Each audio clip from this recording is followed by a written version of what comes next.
Предлог програмата за работа на Општинскиот совет за безбедност на сообраќајот на патиштата за наредната година, која беше разгледана на последната 39-та седница на Советот на Општина Кочани, со нови решенија за бројни проблеми во делот на сообраќајот во повеќе делови на градот. Во делот на Љупчо Сантов, спомнавте, точно разгледувани се можностите и мислам дека од кај нас се поднесена идејата, иницијативата за обележување на едната страна за да биде за паркирање на возилата, со што би се вовел некој ред, со тоа што сите возила ќе бидат паркирани од едната страна. А таа е доволна, преку 7 метри и мислам дека има доволно простор за движење.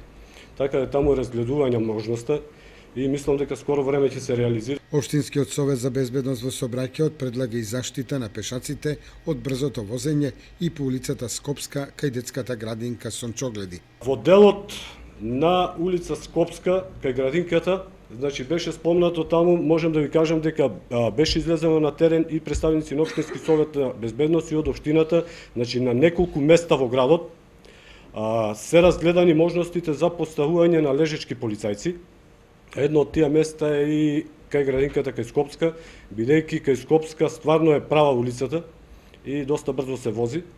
Со тоа што таму е, барем според нашите идеи и нашите предлози да се постават два лежечки полицајци, со тоа што ќе бидат на пред пешачкиот и после пешачкиот премин. Инаку најкритични места за движење на пешаците во централното градско подрачје се улиците околу Основното училиште Кирил и Методи, гимназијата Љупчо Сантов и улицата Ленинова, сега Глигор Апостолов.